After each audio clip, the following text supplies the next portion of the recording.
सुख समृद्ध विज्ञान चैनल के सुधी दर्शकों को सादर इस चैनल पर अभिनंदन है। आज मैं बात करने जा रहा हूं आपके विषय में और इस चैनल के विषय में। अब सच बात तो कड़वी होती है लेकिन हितकारी होती है, तो कृपया दत्तचित्त होकर के श्रवण करें।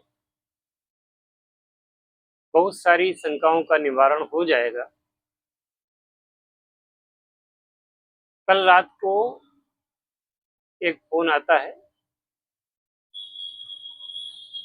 एक गुजरात के साधु हैं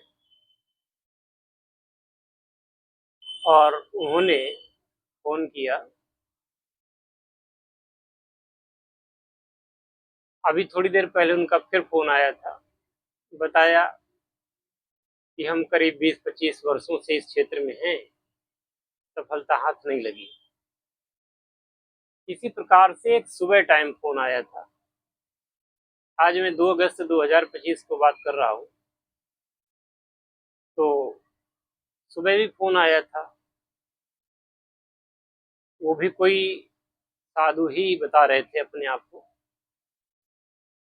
हालांकि उनके व्हाट्सएप के नंबर पर नाम कुछ और ही शो कर रहा था, लेकिन उन्होंने मुझे बताया कि मैं साधु हूँ। और उन्होंने मुझसे, अब अगर वो वीडियो देखेंगे तो समझ जाएंगे कि मेरे बारे में कहा जा रहा है। तो उन्होंने मुझसे पूछा कि पारद को अग्नि स्थायी कैसे करें। मैंने उनसे कहा कि आप मैसेज करिएगा, अपॉइंटमेंट लीजिए और तब बात करिए। तो उन्होंने फोन पर ही मैसेज कर दिया, मैसेज बॉक्स में। तो मैंने वहां पर भी उनको रिडायरेक्ट किया कि आप व्हाट्सएप पर जाकर के मैसेज करें, यहाँ पर मैसेज मत करें। और मैसेज करके फिर आप अपना अपॉइंटमेंट लें। इसके बाद उन्होंने व्हाट्सएप पर मैसेज करने के बजाय सीधे कॉल कर दी। 2 कॉल की, मैंने नहीं उठाया। जब स्पष्ट रूप से मैं कुछ कह रहा हूं तो आप लोग सुनते नहीं। हर संस्था का अपना नियम होता है। चैनल चलाना कोई इतना हंसी खेल नहीं है। तो चैनल पर कुछ नियम बताए गए हैं, बनाए गए हैं, वो चैनल के हित के लिए और आपके हित के लिए भी अच्छे हैं, उनका पालन करें। और अभी करीब 1 घंटे पहले एक मैसेज किसी व्यक्ति ने डाला, क्योंकि कल मैंने चंद्र ग्रहण के बारे में बताया था कि चंद्र ग्रहण के अवसर पर कैसे आप मंत्र सिद्धि करें। तो ये कोई मैं नई बात नहीं बता रहा था। चंद्र ग्रहण के अवसर पर मंत्रों को सिद्ध किया जाता है, और जो मंत्र चंद्र ग्रहण के अवसर पर सिद्ध किए जाते हैं, जिनका जप किया जाता है, वह प्रभावकारी होते ही हैं। अब ये एक विद्वान थे जिनकी उम्र शायद, उनकी फोटो उसमें दिख रही थी, शायद उनकी उम्र 70 के ऊपर होगी। और वो उनको हिंदी नहीं आती, क्योंकि उन्होंने कमेंट अपना इंग्लिश में लिखा था, do not give false information. तो मुझे तरस आया उन पर कि जिस क्षेत्र में आपको ज्ञान नहीं है तो ज्ञानी बनने की चेष्टा क्यों करते हैं। आपने इतनी उम्र गुजार दी, इसके बावजूद भारतीय शास्त्रों का आपको अध्ययन तो है नहीं, आपको अगर ज्ञान नहीं है तो आप मेरे द्वारा दी गई जानकारी को फॉल्स इंफॉर्मेशन कैसे कह सकते हैं। और वो भी आपको हिंदी नहीं आती, आप हिंदी में नहीं लिख सकते, अपना रुतबा झाड़ रहे हैं अंग्रेजी में। ये कोई अच्छी बात नहीं है। खैर, वो कमेंट रिमूव हो गया है। कमेंट के साथ साथ उनको भी हाइड कर दिया गया है। आगे से ऐसे लोग पहले तो मेरे वीडियो को कई बार देखें, फिर उसकी जांच करें, ये जो कह रहे हैं ये सत्य है कि नहीं सत्य है। कुछ ग्रंथों का अध्ययन कर लें, अरे किसी पंडित से ही पूछ लेते कि क्या चंद्र ग्रहण पर या सूर्य ग्रहण पर मंत्रों का जाप करने से क्या प्रभाव होता है, लोग बता देते उनको। लेकिन ये कमेंट के मारे, कमेंट करने में निपुण ऐसे लोग प्रकार की बातें किया करते। तो कल वाले वीडियो में एक जुगाड़ आपको और बताना चाहूंगा, जो शुद्धिजन है, समझदार हैं, वो समझेंगे उस बात को। मैंने कहा था कि किसी टब में बैठ करके आप चंद्र ग्रहण पर जप करना। अब इतना बड़ा टब मिलना शायद आपको मुश्किल हो, तो उसलिए मैं कह रहा हूं, जैसे आपने छत में एक थोड़ी मोटी वाली अच्छी वाली पॉलीथीन जो छतों में डाली जाती है, उसको आप डाल करके और चारों तरफ से उसमें ईंटें लगा दें। ईंटें अगर एक के ऊपर एक आप 3-4 लगा देंगे या 5 लगा देंगे, तो इतनी ऊंचाई हो जाएगी कि वो एक छोटा सा टैंक बन जाएगा ईंटों का। उसके अंदर आप बैठ करके आपकी नाभि तक पानी चला जाएगा, और जब आपका कार्य संपन्न हो जाए तो वो ईंटें हटा करके अपना पॉलीथीन हटा लें और पानी बह जाएगा, तो आपका काम चल जाएगा। एक ये जुगाड़ हो गई। कुछ लोगों के घरों में बच्चों के लिए लोग लाते हैं मिनी टैंक, वो फाइबर का बना हुआ होता है, उसमें हवा भरी जाती है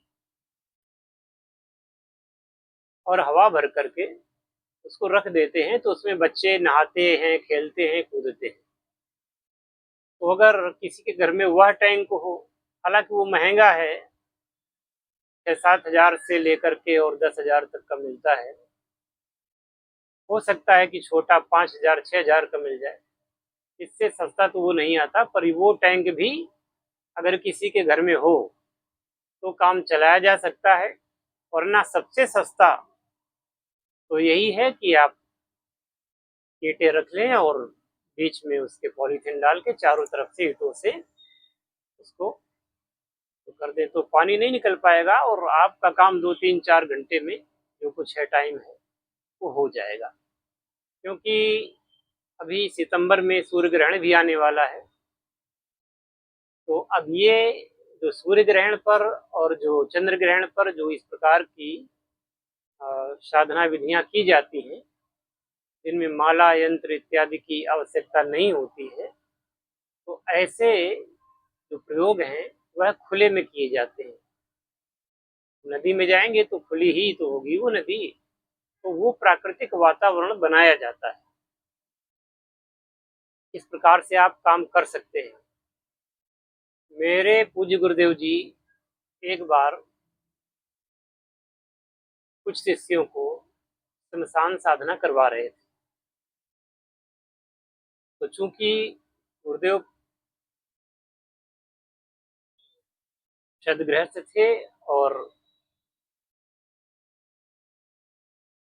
वैसे ब्राह्मण थे जो कि इन प्रकार की चीजों को, गलत चीजों को छूते भी नहीं थे, तो उन्होंने अपने ही आवास पर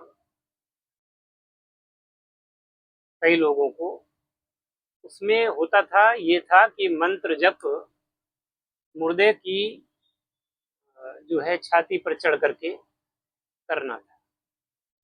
तो अब वहां मुर्दे कहाँ से आते, शिष्य थे काफी, तो उन्होंने सबको लकड़ी के पटरे दिए।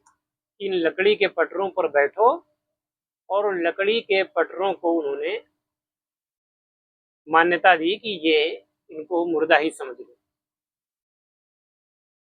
और मैंने पढ़ा था उनकी एक मैगजीन में कि जब लकड़ी के पटरों पर बैठ करके लोगों ने मंत्र जप आरंभ किया, उस समय चारों तरफ से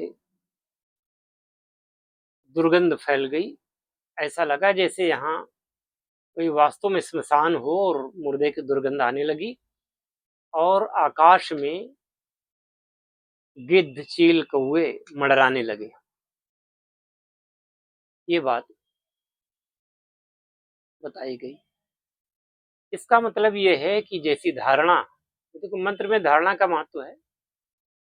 तो अगर आपने उस टैंक को या उस जो जलाशय आपने छोटा सा बनाया है उसके अंदर बैठ करके जप इत्यादि करते हैं तो वही प्रभाव होगा जो आप किसी नदी, जलाशय इत्यादि में जाके करते हैं।